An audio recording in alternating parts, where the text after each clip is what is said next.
안녕하십니까.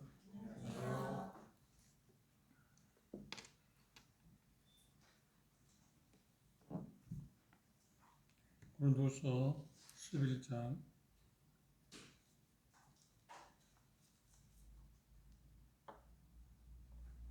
16절에서 21절에 있는 말씀까지 한 절씩 교도하고 하나님께서 우리 말씀하시는 바를 듣도록 하겠습니다. 고린도서 11장 16절 제목 읽겠습니다. 내가 다시 말하노니 누구든지 나를 어리석은 자로 여기지 말라. 만일 그러하더라도 나로 조금 자랑하게 어리석은 자로 받으라. 내가 말하는 것은 주를 따라 하는 말이 아니요 오직 어리석은 자와 같이 기탄없이 자랑하노라. 여러 사람이 육체를 따라 자랑하니 나도 자랑하겠노라. 너희는 지혜로운 자로서 어리석은 자들을 기쁘게 용납하는구나. 누가 너희를 종으로 삼거나 잡아먹거나 사로잡거나 자고하다 하거나 뺨을 칠지라도 너희가 용납하는도다. 나는 우리가 약한 것 같이 욕되게 말하노라. 그러나 누가 무슨 일에 강대하면 어리석은 말이 나와 나도 강대하리라. 예, 21절을 봤습니다.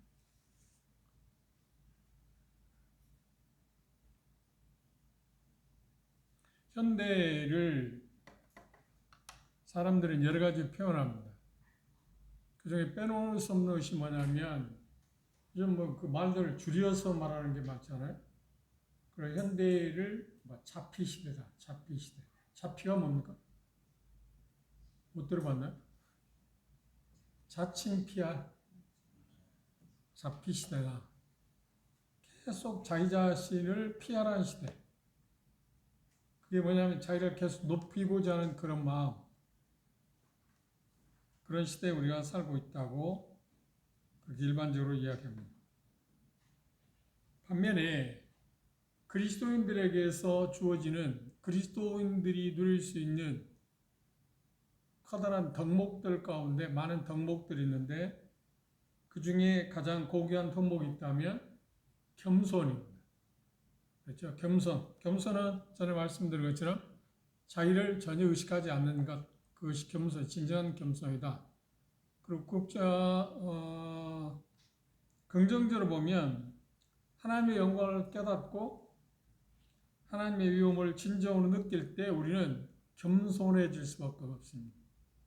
대가 앞에 서면 겸손해진다고 하잖아요. 하나님 앞에 서면 하나님을 의식하게 되면 겸손해질 수밖에 없습니다. 그럼 반대로 겸손의 반대는 무엇인가요? 교만이겠죠. 그리고 비슷한 이야기가 뭐냐면 자랑하는 것입니다. 하나님을 소홀히 할 때, 하나님에 대해서 의식하지 못할 때 우리에게 나타나는 현상이 뭐냐면 자기 자신이 주인 되는, 그리고 겸손과 반대되는 교만한 그런 자랑을 일삼는 자리에 우리가 이르게 된다고 하는 것이 하나님께서 우리에게 말씀하신 말씀입니다. 성경에 보면 모든 죄는 죄의 어떤 근원이라고 말하겠죠. 뿌리라고 말하겠죠.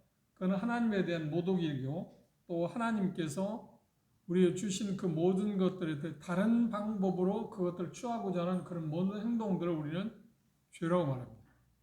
그래서 그것들을 우리는 예레미야 기자는 뭐라고 하는데 하나님께 등을 돌렸다. 하나님을 마주보지 못하고 하나님을 등을 돌리고 있다고 하는 표현을 썼습니다.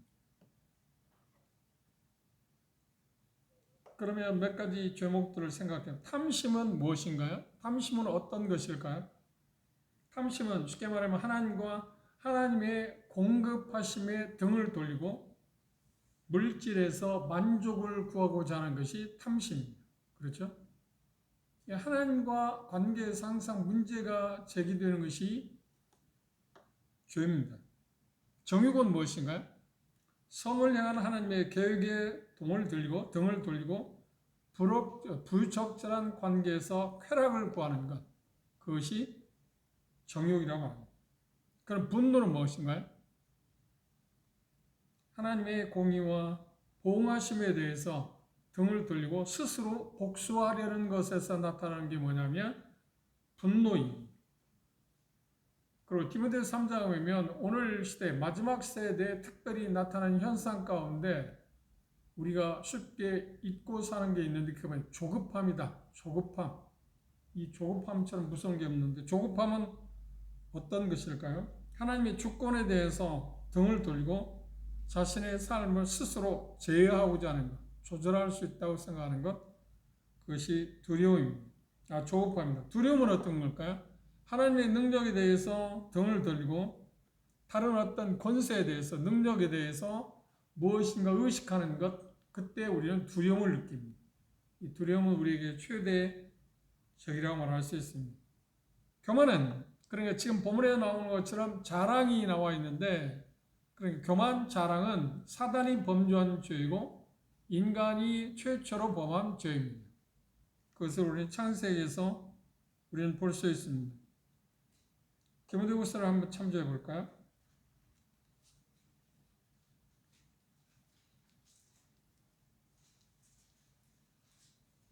디모데후서 3장에 보면 1절 이하에 보면 이렇게 말씀하셨습니다. 내가 이것을 알라 말세 고통하는 때가 이르니 사람들을 자기를 사랑하며 돈을 사랑하며 자긍하며 교만하며 회방하며 부모를 거역하며 감사치 아니하며 거룩하지 아니하며 무정하며 원통을 풀지 아니하며 참소하며 절제하지 못하며 사나우며 선한 것을 좋아하냐며 배반하여 팔고 조급하며 자고하며 쾌락을 사랑하기를 하나님 사랑을 보다 더하고 경건의 모양은 있으나 경건의 능력은 부인하는 자니 이 같은 자들에서 네가 돌아서라. 마지막 때에 만연할 수 있는 게 뭐냐면 여기 보면 교만이라는 게 나와 있어요. 자랑, 끝없이 자랑한다. 그것을 우리는 고사성에서 말하는 자화자찬이라는 말을 씁니다. 스스로 자랑하는 것. 그런데 이 본문에 보면 바울사도는 어쩔 수 없는 자랑, 어쩔 수 없는 상황이어서 자랑할 수밖에 없는 상황에 내몰려서 그것 때문에 자랑을 하고 있지만 그것 때문에 마음 아파하고 있는 그분의 모습을 우리는 볼 수 있습니다. 그래서 저는 오늘 이 본문을 통해서 합당한 자랑, 어쩔 수 없는 자랑, 그런 자랑도 있을 수 있다. 그런 경우에 한해서는 우리가 그것들을 수용하고 우리들도 그것들을 할 필요성이 있다고 바라보는 것이 필요하다고 생각합니다. 바울사도는 우리가 아는 것처럼 대단히 겸손한 분입니다. 그리고 자랑하는 것을 대단히 몹시 싫어했습니다. 그러나 세상을 살면서 자신이 몹시 싫어하는 바로 그것을 할 수밖에 없었던 그런 상황에 내몰렸다고 이야기합니다. 그 이유는 뭔가요? 이 본문에 보면 그렇게 나와 있습니다. 17절에 보면 누구든지 나를 어리석은 자로 여기지 말라. 만일 그러하더라도 나로 조금 자랑하게 어리석은 자로 받으라. 내가 말하는 것은 주를 따라 하는 말이 아니오 오직 어리석은 자와 같이 기탄 없이 자랑하노라. 여기 보면 주를 따라 하는 것이 아니라 그랬습니다. 주님의 마음, 주님께서는 그런 마음을 갖고 있잖아. 그런 태도를 취하신 일이 없다. 그래서 나도 주님을 본받는 사람으로 주님을 섬기는 사람으로서 나도 자랑에 대해서 대단히 혐오감을 갖고 있는 사람이다. 그런데 상황이 특별한 상황이기 때문에 어쩔 수 없이 내가 자랑하는데 그 자랑에 대해서 고린도 성도들이 이해해 주기를 바란다. 우리에게도 그렇게 말했습니다. 그러니까 합당한 자랑, 어쩔 수 없는 그 자랑에 대해서 바울 사도는 지금 이 부분에서 이야기하고 있습니다. 이유는 뭔가요? 이 표현 가운데서 이렇게 표현했습니다. 시작을 그렇게 표현했습니다. 11장 9절 16절 내가 다시 말한다는 말 2절에서부터 이야기했던 이야기입니다. 다시 말하면 고린도 지역의 성도들을 유혹했던 거짓 사도들, 그들이 바울 사도의 사도권을 부정했고 그의 그 말솜씨에 대해서 평화했을 뿐만 아니라 그를 사정없이 짓밟았습니다. 그런데 그런 것들에 대해서 고린도 성도 어떻게 하는가요? 그 거짓 사도들에 의해서 거짓말이죠. 거짓말에 속아 넘어가서 바울 사도에서 반목하는 태도를 취했어. 물론 회개는 했지만 그런 상태에 있었다는 것을 지금 이 본문을 생각하면서 우리가 생각하는 게 필요합니다. 거짓말에 넘어간 그 거짓 사도들의 꼬임에 넘어간 그 고린도 성도들을 향해서 어쩔 수 없이 이 태도를 취할 수밖에 없다. 자랑을 할 수밖에 없다. 자랑 아닌 자랑할 수밖에 없다. 자랑은 뭔가요? 다음 시간에 우리가 볼 사도권입니다. 자기 자신이 참 사도라고 하는 것을 말할 수밖에 없는 환경에 처하게 됐는데 그 이유는 뭐냐면 거짓 교사들이 자기들이 참 사도라고 거짓말로 고린도 성도들을 유혹하고 그 유혹한 거짓말에 현혹당해서 대다수의 고린도 성도들이 넘어가 있었기 때문에 그게 아니라고 하는 것을 말하기 위해서 쉽게 말하면 꼬임이라고 할 건가요? 우리 표현하면 비아냥거린다고 하는 표현합니다. 그런 표현들을 동원해서 바울사들은 마지못해서 지금 자랑하고 있습니다. 그런데 이 말씀에 보면 16절 17절에 보면 17절 다시 보십시오. 내가 말하는 것은 주를 따라 하는 말이 아니다. 그러니까 자랑은 어떤 거냐면 본래 자랑은 여기 표현하는 것은 어리석은 거다. 그런데 바울 사도는 그 어리석은 자랑을 할 수밖에 없는 난처한 상황에 대해서 지금 언급을 하고 있습니다. 어쩔 수 없이 자랑 자체는 어리석은 것임에도 불구하고 내가 자랑할 수밖에 없다고 이야기했어요. 그것을 이해해달라고 지금 이야기해요. 무슨 말을 이해하시겠죠? 그렇죠? 나는 자랑하는 사람이 아니다. 자랑하고 싶지 않다. 그런데 여러분들이 당한 그 형편에서 처해 있는 거짓 교사들, 사도들에서 꼬임에 넘어가서 그들의 자랑에 넘어간 여러분들에게 돌이키도록 하기 위해서 회개하고 돌이키도록 하기 위해서 어쩔 수 없이 내가 자랑할 수밖에 없다. 그 자랑은 어리석은 것임에도 불구하고 그 어리석은 것을 표현할 수밖에 없다. 그 궁극적인 것은 사도권입니다. 자기가 진정한 사도다 라고 하는 것을 지금 말하고 싶어서 이야기하는데 그런데 그것에서 말할 필요가 없는데도 불구하고 고린도 성도들이 넘어갔기 때문에 거짓말을 속았기 때문에 자기 자신이 그들에 대해서 정확한 것을 알려줄 필요성이 있기 때문에 자랑은 어리석은 것임에도 불구하고 그걸 할 수밖에 없는 자기 딱한 사정 그걸 지금 피력하고 있습니다. 다시라고 하는 말은 11장 1절에 돌아가는 것입니다. 그러니까 우리가 지난 시간에 본 것처럼 거짓 사도들은 바울 사도에서 어떤 이야기를 했나요? 그가 사도가 아니다는 이유 가운데 가장 큰 게 뭐였나요? 그렇죠. 보수를 받지 않았다. 헬라 당시 문화는 지금도 여전히 그렇습니다. 대개 어떤 쪽의 그 웅변 어떤 메시지, 어떤 쪽의 메시지든 강사료를 지불하지 않나요? 그렇죠? 헬라는 그게 당연한 것입니다. 그런데 바울 사도가 참 하나님의 보낸 종이라고 하면 쉽게 말하면 강사료를 받아야 하는데 강사료를 안 받았다. 안 받는다. 안 받는 걸 보니까 그가 자격이 없기 때문에 안 받았다. 안 받는 이유가 뭔가? 보수를 받지 않은 이유가 뭔가요? 성도들로 하여금 그 헌금을 받지 않은 이유가 뭔가요? 생활을 받지 않은 이유가 뭔가요? 자기 스스로가 사도행전 18장 우리 공부했지만 스스로가 장막치는 일을 통해서 자기 자신의 동역자들을 생계를 꾸려갈 수밖에 없었던 이유가 뭔가요? 첫째는 뭐냐면 고린도 교회에 있던 그 거짓 교사들과 내가 판이하게 다르다는 것을 보이기 위한 것도 있지만 두 번째 고린도에서 보면 내가 복음을 전하는 것이 먹고 살기 위해서 복음을 전한다는 말을 듣고 싶지 않아서 세 번째는 어떡해요? 고린도 성도에 폐를 끼치지 않기 위해서 나는 보수를 받지 않는다. 그런데 그것을 고린도 성도들이 2년 동안 고린도에 목회할 때 알았을 겁니다. 보았을 겁니다. 그런데 그 당시에 아무런 문제가 없었는데 문제가 있을 수도 있죠. 그런데 떠나고 나서 거짓 교사들이 가서 그걸 부채질했어요. 바울 사도가 보수를 받지 않은 것은 자기가 없어서 또 보수를 받지 않은 이유가 뭐라고 했나요? 너희들을 사랑하지 않았어다. 사랑했다고 하면 정말 사랑하는 사람의 선물을 받을 수밖에 없는데 사랑하는 사람의 여러분들의 선물을 왜 그분이 받지 않았겠냐? 여러분들 사랑하지 않았기 때문에. 그런데 그 이야기를 들을 때 거짓말에 속기 좋은 말 아닌가요? 그 말을 들을 때 거짓 교사들 말에 타당성이 있지 않나요? 바울 사도의 중심, 진심을 모르는 상태에서는 그것에 속아 넘어갈 수밖에 없었습니다. 그래서 내가 그걸 하지 않은 이유는 보수를 받지 않은 이유는 여러분들을 사랑하지 않았어도 아니고 내가 쉽게 말하면 지금 본문에서 이야기한 것처럼 사도가 아니기 때문에 안 받은 게 아니다. 그걸 지금 말하는 것을 본의 아니게 자랑할 수밖에 없다. 말할 수밖에 없다 하는 것을 지금 이야기합니다. 내가 그 이야기하는 것을 여러분들이 조금 이해해다오. 나는 자랑을 정말 싫은 거다. 왜? 자랑은 어리석은 거니까.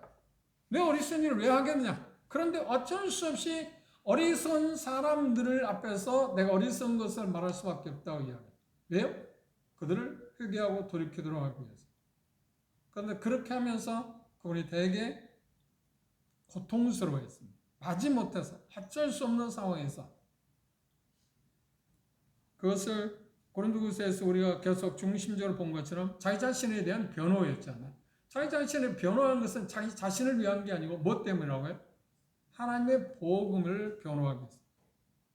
그게 변호되지 않는다면 지금 여기서 말하고 있는 사도권을 쉽게 말하면 자랑하지 않는다면 그것에 변호하지 않는다면 자기가 전한 하나님의 복음 때문에 지금 많은 고통을 받고 어려움을 겪었는데 그 무효로 되지 않나요? 숲으로 들어가지 않나요?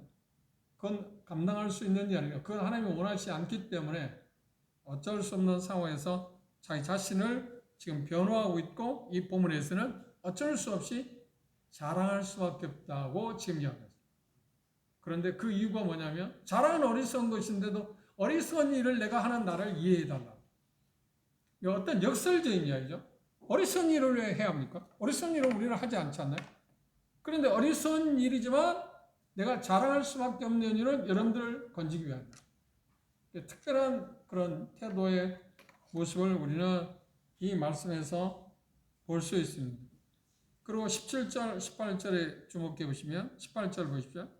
여러 사람이 육천을 따라 자랑하니 이 여러 사람은 누군가요? 거짓 교사들, 거짓 사도들. 그들은 뭐 육체를 따라 자랑한다는 말은 뭔가요?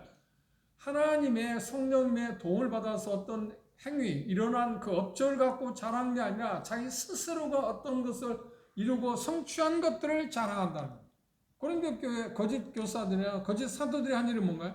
하나님과 대척점이 있기 때문에 그들은 하나님으로부터 어떤 것을 받아서 뭔가 업적을 이룬 게 하나도 없잖아요. 그러니까 자기 스스로가 성취한 것들을 갖고 자랑할 수밖에 없어요. 그래서 이 표현하는 것은 육체를 따라서 그들은 자랑해요.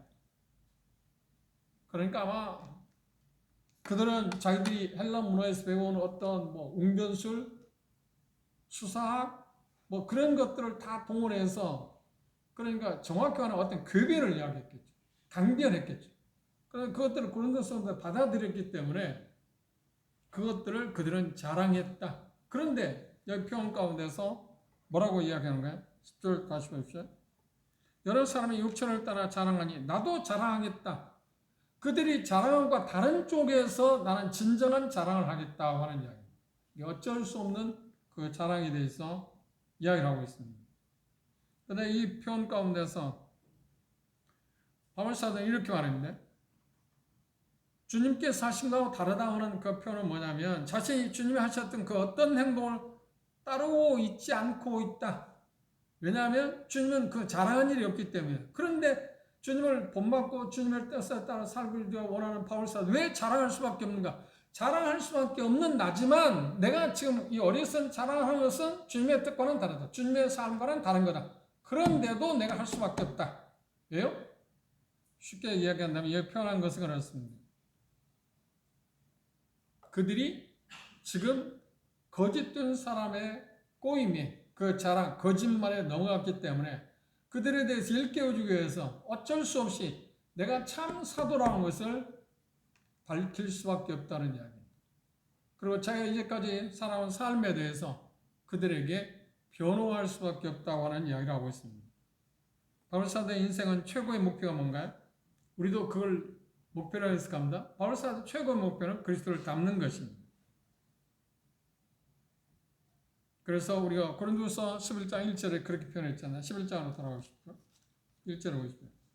원컨대 너희는 나의 좀 어리석은 것을 용납하라. 청컨대 나를 용납하라. 내가 하나님의 열심으로 너희를 위하여 열심을 내노니 내가 너희를 정결한 처녀로 한 남편인 그리스도께 드리려고 중매한다. 이 표현 가운데서 말하고 싶은 그 이후에 말하고 싶었던 것은 뭐냐면 내가 최종적인 목표는 주님을 닮는 거다. 그런데 이 말씀을 이렇게 해석하면 됩니다.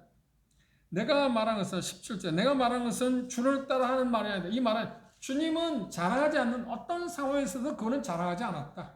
왜? 자랑은 어리석은 것인데, 어리석은 것이되, 그런데 나는 주님과 달리 약간 어쩔 수 없이 자랑할 수밖에 없다. 그렇죠? 그 뜻입니다. 이유는 뭐라고요?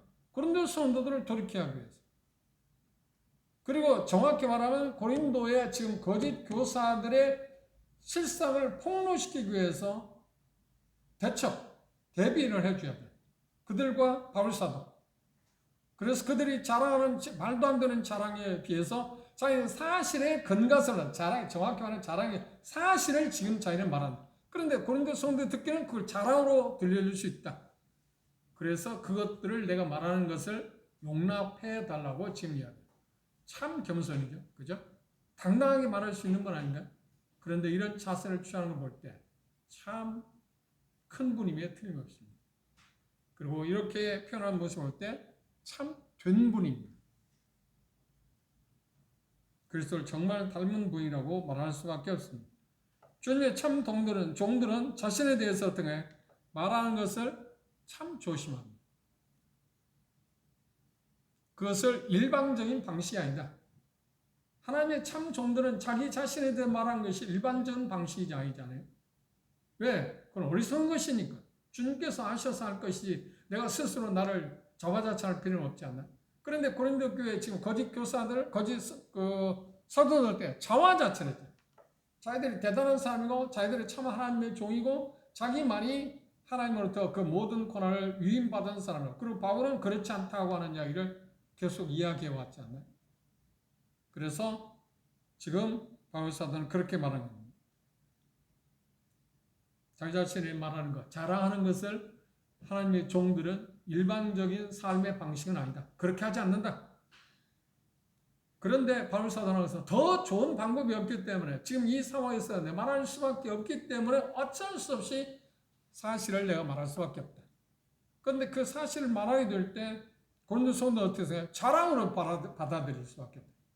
바울 사도 자기 자신을 자랑하네? 자기 자신이 이런 사람이라 말하네? 그렇게 생각할 수 있지 않나요? 그래서 그 부분을 용납해달라고 지금 이야기하고 있습니다. 그런데 이 표현 가운데 보면 바울 사도는 자기 자신이 자랑이 어리석은 것이라고 하는데 그걸 하면서도 괴로워하고 있는 모습입니다. 그렇게 하고 싶지 않지만 어쩔 수 없는 상황에서 그 말해야 하는 입장. 하나님의 참 종들은 자기 자신에 말하는 것은 일반적인 방식이 아닙니다.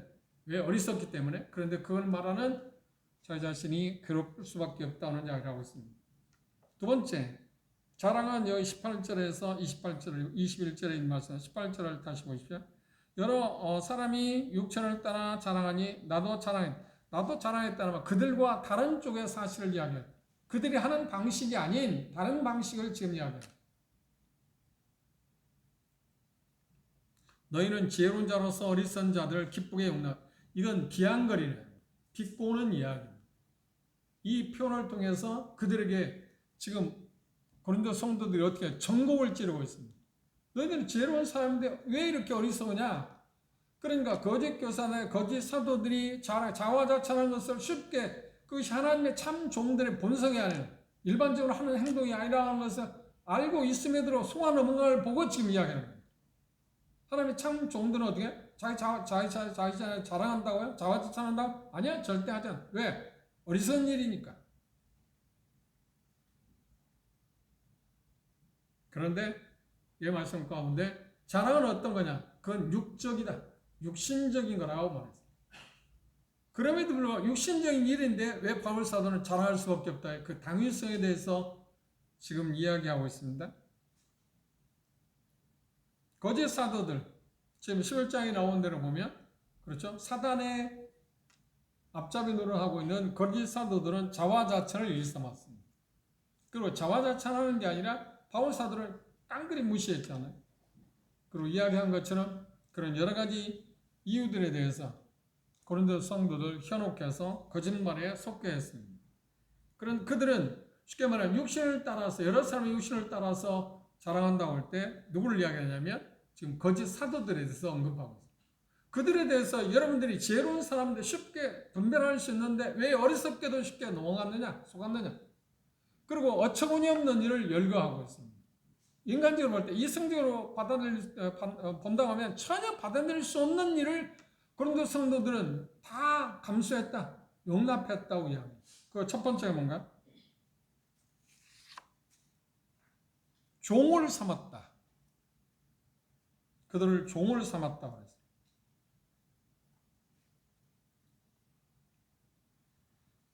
20절 보시죠. 누가 너희를 종을 삼거나, 종을 삼았다는 말은 뭔가?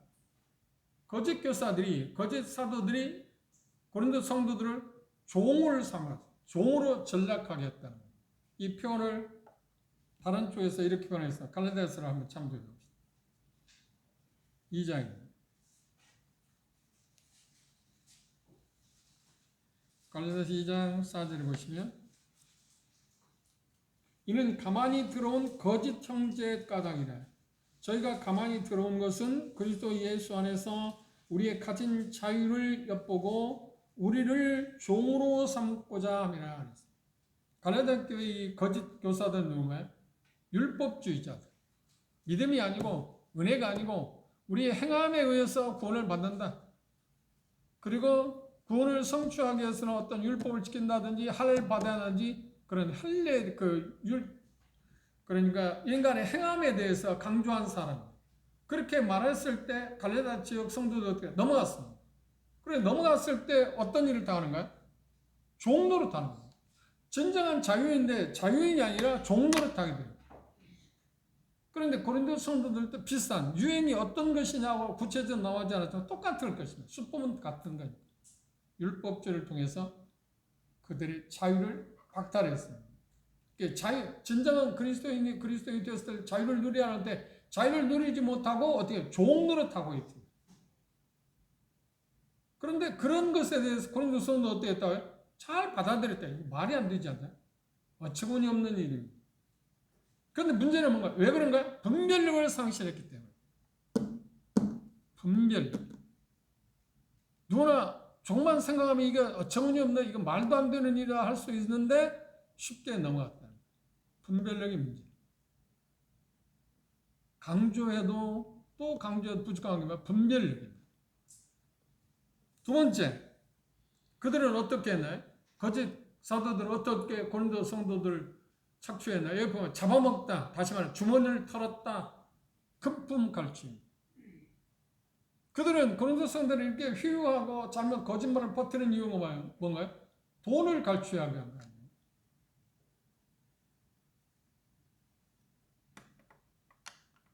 지난주에 제가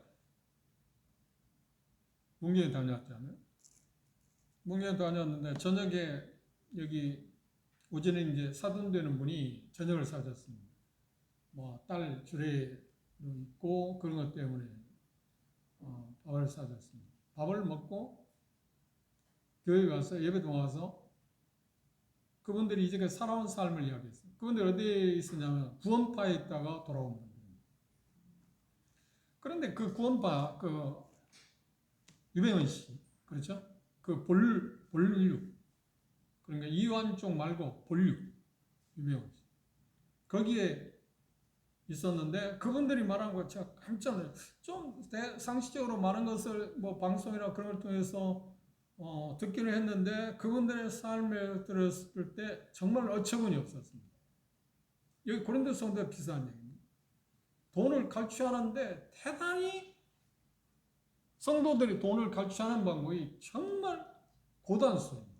어떻게 경쟁시켜서 쉽게 말하면 누가 헌금을 무슨 일에서 헌금을 내면 그 사람을 죽여 세워서 이 사람이 이렇게 가난하고 어려운데도 자기 전세금을 빼서 월세로 가고 그걸 갖고 헌금을 했다. 그리고 이분은 어려운데 다시 말하면 대출을 받아가지고 헌금을 했다. 그러면 집을 갖고 있거나 자기 아파트를 갖고 있는 사람한테 그 이야기를 들을 때 죄의식을 느끼지 않나요? 그렇죠. 죄의식을 느낄 수밖에 없잖아요. 그런 경쟁을 시키는 거예요. 계속해서. 그래서 그분도 엄청난 많이 돈을 잃었다. 그런데 장모님이 오셨는데 식사를 같이 했는데 자기들이 뭐라고 하냐면 그 장모님도 그래야 한다고 생각해서 자꾸 장모님에게 자기도 부축했답니다. 헌금을 11조도 갖고 헌금을 잘 해야 한다고. 그래야 복 받는다. 제가 볼 때 정말 그렇죠. 정말 상상을 초월해요. 상상을 초월. 그게 사입이잖아요. 그런 고린도 성도들에게도 여전히 그 내용을 다 이야기할 수 없습니다. 말하고 싶지도 않고 너무 추해가지고. 그런데 이 거짓 사도들이 어떻게 하냐? 똑같은 일. 그 이야기를 들으면서 이 고린도 교회에 있었던 거짓 사도들보다 더 했는가 보다 이 사람들. 뭐 2000년 흘러니까 수법이 더 지루가 될 수도 있겠죠. 그리고 얼만큼 어리석으냐면 그 LA에 그 유배인 씨 아들이 누군가? 뭐 200억의 그 전원주택인가 뭐 그런 게 있고 많이 있답니다. 그런데 그것을 유배인 씨가 뭘로 넘겼냐면 아들 명의로 넘겼답니다. 그런데 대다수가 어떻게 생각하냐면 아들 거가 아니고 우리 성도들 거인데 어쩔 수 없이 잠시 그 사람 아들 이름으로 보관하고 있다. 네. 근데 어떻든 그게 맞는 거 아닌가요? 그렇죠. 그런데 그걸 갖고 자기들은 다 쓰고 있잖아. 성도들은 힘들게 살고 있는데 대출해서 빚지고 날마다 그걸 매달 갚기 위해서 애를 쓰고 있는데 그 수많은 돈을 가지고 자기들은 어떻게 해요? 호의호식하면서 살잖아요. 이북에 있는 공산주의가 뭐가 다른 거야? 인민들의 피를 빨아먹고 사는 거야. 이 종교라는 게 이렇게 무서운 거예요, 실상. 그런데 고린도 성도들 그 모습을 볼 때, 그런데 그 부부의 이야기를 들을 때, 강자매냐 안 형제님 이야기를 들을 때, 참 어리석구나. 이 종교라는 것에 뭔가 세게 되면 그 어리석은 줄 모르는 거예요. 어리석은 줄 모르는 거예요. 그럼 당연히 그래야 한다고 생각하고 오랫동안 그렇게 사는 거예요. 그런데 안 형제님이 그 사람들, 그러니까 문경에서 그 사람들 테이블 계속 듣고 뭐 하는 게 테이블 듣는 거야. 메시지를 듣는 게 테이블 계속 받아오고 듣고 그것도 다 돈 주고 말입니다. 그렇게 해서 그리고 또 헌금대로 하고 뭔 행사 있으면 또 하고 이게 돈 잔치하는 거예요. 그런데 한 번은 이제 갈등이 생긴 이유가 뭐냐면 김성준 형제 있잖아요. 김성준 메시지가 들은 게 테이프 하나 있어서 CD가 있어. 그걸 들려줬대요.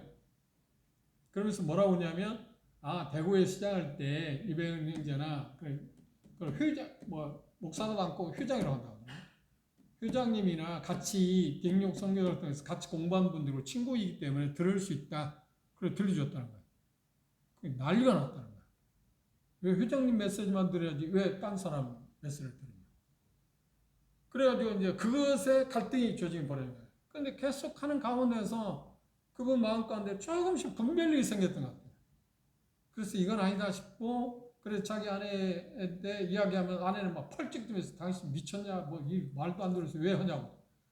그래서 그러다가 결국 불거져서 이제 거기서 탈퇴하고 벗어나서 모임을 하게 돼서 지금 나와서 주님을 섬기는데, 그분들 부부 이야기가 나와서 이렇게 모임에 와서 보니까 예배 드리는 게 그렇게 행복하고요. 예배 드린다. 그건 예배가 없잖아요.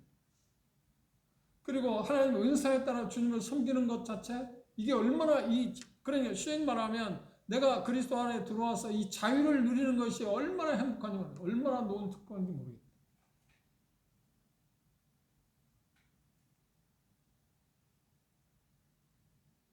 그 이야기를 들을 때 제가 생각한 마음, 참 인간이 저렇게 어리석을 수 있을까? 이게 뭔가 쉬운 거 아닌가? 그렇죠? 고린도 성도 마찬가지예요. 거짓 교사들의 특징이 뭔가요? 광명이 천사처럼 가장한다, 사단이. 그게 배후에서 조종을 받으니까 보기에는 어떻게 해요? 모든 걸 그들이 하는 게 이성적으로 볼 때 불합리한 건데도 그건 아니다. 깊이 빠질 수밖에 없어요.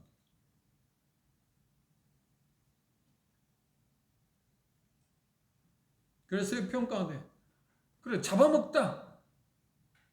제가 그 이야기를 들으면서 그래서 그렇지. 그들의 그 집단에서 형제 부부가 잡아먹혔구나. 그렇죠. 어떤 면에서 영혼도 뭐 육체도 모든 게 그렇죠. 탈취하는 것 다 그렇죠. 그게 하나님을 위해서 하는 거라고 생각했습니다. 우리가 이미 공부했지만 하나님이 우리가 헌금하기를 원하는 건 뭔가요? 있는 대로 있는 것에서 내라오는지 없는 걸 저당 잡고 아니면 뭐 대출 받아갖고 헌금하는 게 아니잖아. 성경이 아니잖아. 성경을 모르니까 결국 성경을 모르니까. 제가 그런 이야기는 안 들었는데 그 부부 이야기를 들으니까 그걸 기도를 안 한다. 밥 먹을 때 기도를 안 한다. 왜냐하면 하나님 주셨는데 그건 당연한 건데 지금 굶고 사는 사람이 없는데 하나님 주셨다고 그걸 뭐 감사하느냐? 그건 감사거리가 안 된다. 깜짝 놀랐어요. 그런데 그건 당연하네요. 그런데 지금도 나온 지 꽤 됐는데도 깜짝 놀라서 그게 습관화되기 때문에 밥 먹을 때 안 깨고 있대. 자기도 모르게. 이렇게 어리석을 수 있나요? 그게 오늘 현실이라니까. 그분들 보면 내가 이 메시지를 준비하면서도 그분들의 현실, 오늘의 현실, 2000년의 그런 지금의 현실에도 이게 지금 대낮에 일어난 일이잖아요. 그리고 쉬운 게 말하면 지금 구원받지 않았다는 사람이 아니라 구원받았다고 말하는 사람들. 그게 진짜 복음인지 아닌지는 차치해놓고 구원받았다는 사람들이 세계에서 그 일어나고 있잖아요. 구원받지 않은 사람들 말할 필요도 없겠죠. 그죠? 그건 말할 필요도 없습니다. 어차피. 그건 어둠이니까. 그렇죠? 그런데 빛에 들어왔다고 하는 사람들이라고 생각하는 사람들이 이렇게 어리석을 수 있다.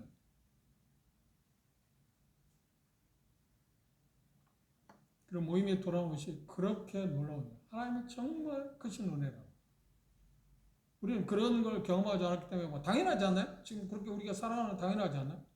그런데 그분들 간증을 들으면서 하나님 정말 나에게 자비를 베푸시다면서 그런 쪽에 유혹에 빠지지 않게 해주십니다. 세 번째는 뭔가요? 여기 보면 스스로 높였다. 다시 말하면 그들은 어떻게 했나요? 자화자찬했습니다. 그런 바울상 우리가 공부한 것처럼 고린도서 10장 1절에 말하는 것처럼 뭐래요? 그리스도의 온유와 관용으로 그들을 대했습니다. 네 번째 그들은 어떻게 했나요? 뺨을 쳤다 그래요. 뺨을 쳤다. 이 표현 가운데 그렇게 얘기했잖아요. 누가 너희를 종으로 삼거나 잡아먹거나 사로잡거나 자고하다 하거나 뺨을 칠지라도 너희가 용납하는구나. 이렇게 어리석을 수 있나요? 뺨을 쳤다는 말은 최고의 더할 수 없는 어떤 모욕 아닙니까? 그런 모욕, 그 수치감, 멸시, 굴욕, 그것들을 다 받아들였다는 거예요. 이게 말이 됩니까? 이렇게 어리석을 수 있나요? 그게 현실이 아닙니다. 분별력을 없습니다. 분별력이 됩니다. 그래서 우리가 조심할 것은 예수 말씀한 것처럼 그들 말하는 게 중요한 게 아니라 그들의 삶을 보라. 그들의 삶을 지켜보라. 삶을 지켜보기 위해서는 어떤 게 좀 시간이 필요하겠죠. 자세히 살펴보는 게 필요할 것입니다. 그리고 역설입니다만 여기 표현 가운데 뭐라고 있나 그렇게 말했습니다. 21절에 우리가 약한 것 같이 내가 욕되게 말한다. 이 약함이라고 하는 것은 좋은 긍정적인 쪽의 약함을 말합니다. 그 말은 이제 비꼬아 쓴 이야기입니다. 종으로 삼지도 않고 착취하지도 않고 지배하지도 않고 굴욕을 주지도 않고 그들을 섬겼다. 그걸 약함이라고 표현했어요. 오히려 그 약함이 바울사도에서 강한 것이었고 그가 정작 진짜 사도라고 하는 표시다. 그래 다음 시간에 우리 볼 것인데 그 약함에 대해서 자랑합니다. 계속해서 얘기합니다. 자기가 당한 것들 도대체가 이 사도권 자기가 진정한 사도라고 하는 것을 보면 어떤 사도행전에 나온 것처럼 이전을 해거나 그 기적을 행하는 것을 통해서 사도권이 증명되었습니다. 당신은 초대 시작할 때는. 그런데 여기서 보면 고린도 성도들은 그것을 사도권을 할 때 그걸 말하는 게 아니라 자기 약함, 자기에 대한 여러 가지 시련들을 이야기하고 그걸 말하는 이유는 뭔가요? 그 거짓 교사들하고 거짓 사도로 자기하고 지금 대비하고 있잖아요. 그들은 그걸 전혀 알지도 못한다. 근처에 가보지도 않았다.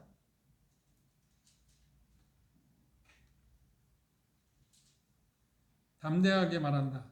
다시 말하면 다음 22절부터 나오는 자신의 사도권에 대해서 지금 변호하기 위해서 이야기를 하고 있습니다.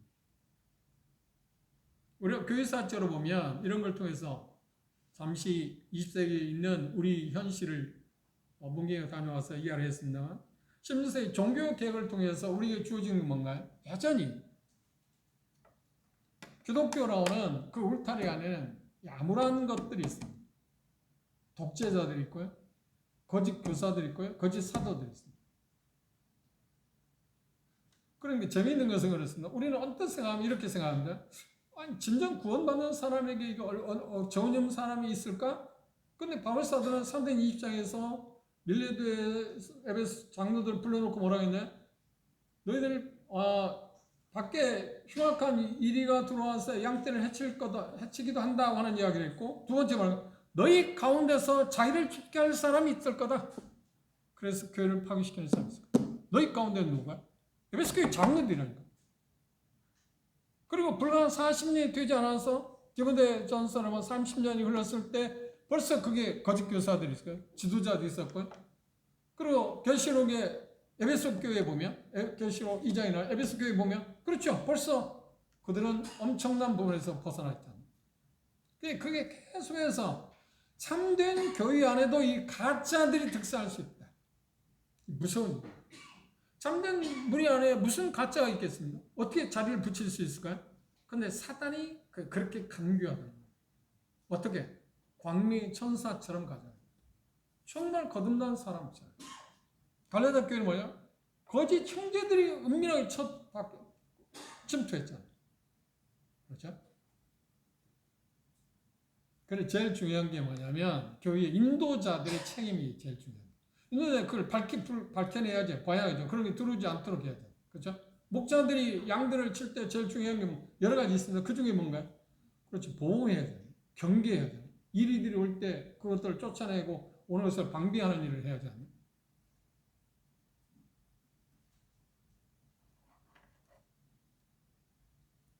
그런 암울한 시대에 거짓 영적 지도자들 판을 치고 있어요. 16세기 종교개혁을 할 때. 그렇죠? 그건 우리가 쉽게 말하면 캐톨릭이라고 이야기할 수 있어요. 그렇죠? 교회사청을 벌였습니다. 그 위에 잡다한 폭군들이 있었으면서 기독교를 등에 업고 말입니다. 어두운 영역에서 벗어나서 신약성경의 순수한 가르침으로 되돌아감으로써 모든 그리스도인들이 참 하나님 주시는 평안, 하나님 주시는 그 자유를 누리도록 하기 위해서 종교개혁을 했습니다. 그런데 그게 16세기라고 하면 지금 한 400년 전후 됐잖아요. 그럼 지금 어떤가요? 지금도 여전히 그런 게 활동하고 있다. 이게 우리가 경계해야 할 문제입니다. 참 조심해야 할 문제입니다.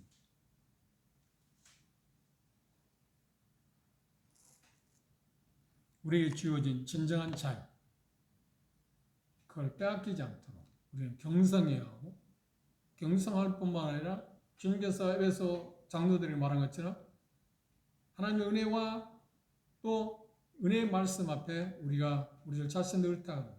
부지런히 하나님의 말씀에 우리들 자신들을 집중시키는 것. 그걸 통해서 분별력을 키우는 게 대단히 중요합니다. 이런 바울사도가 지금 이야기하는 이런 권면에 우리가 따르기 위해서는 우리가 할 수 있는 게 뭔가요?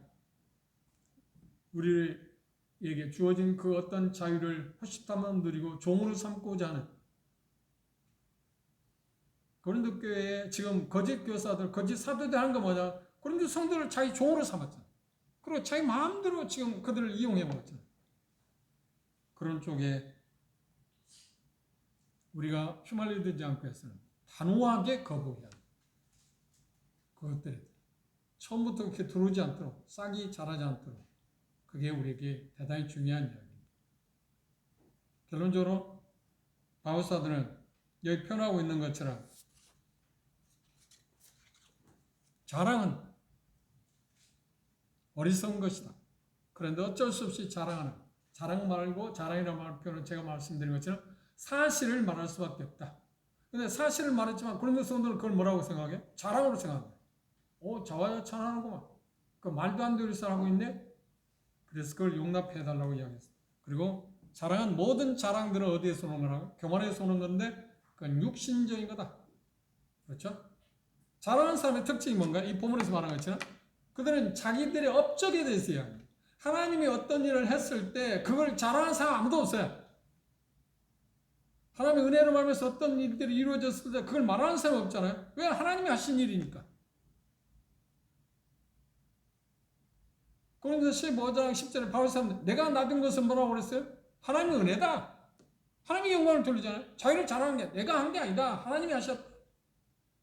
그런데 자랑하는 사람 치고 딱 어디에 자기가 뭔가 없죠. 뭔가 했다. 자기가 뭘 했다. 말씀드렸습니다. 하나님의 참 종들은 자랑하는 것은 일반적인 게 아니다. 절대 일반적이다. 왜? 그건 어리석은 것이고 결론이 뭐라고요? 그건 육신적인 것이기 때문에. 그리고 그것은 주님의 모습과는 전혀 다른 겁니다. 합당하지 않은 거죠. 그런데 바울 사도가 그걸 말할 수밖에 없었던 이유는 이런 특별한 이유 때문이라고 지금 이야기합니다. 그래서 어떤 경우에 있어서는 우리들이 사실을 분명하게 이야기해야 할 때도 있을 것입니다. 바로잡기 위해서, 그렇죠? 고린도 성도들이 어리석음을 하나님께서 바울 사도의 서신을 통해서 돌이킬 수 있게 하셨다는 것은 참 놀라웁니다. 돌아설 수 없다면 얼마나 불행할 일일까요? 그런데 돌아섰다. 흙에 열매를 맺었다. 그래서 정말 하나님이 하신 일이고 감사할 일입니다. 지금 우리가 본 것처럼 10장, 11장, 13, 12장, 13장에는 뭔가요? 지금 이미 회개하고 대다수가 돌아왔지만 아직도 남아있는 고린도 성도들 그리고 꼴을 감추고 지금 은밀하게 지금 고린도 성도들에게 접근하고 있는 아직도 거짓 교사들, 거짓 사도들을 지금 대항하기 위해서 내용이 나와 있잖아요. 그 내용들, 주제가 그것에 대해서 생각하시면서 본문을 생각하면 좋을 겁니다. 우리 다시 한번 우리가 어리석음을 피할 수 있는 유일한 방법이 뭐라고요? 분별로 키우는 것입니다. 분별로. 우리가 어리석을 수 있습니다. 말씀드린 것처럼 용기의 그 형제의 부를 통해서 정말 사람이 어리석을 수 있구나. 그렇게까지 어리석을 수 있을까? 그게 현실입니다. 그 어리석음 벗어날 수 있게 해서 말씀에 집중합시다. 기도합시다.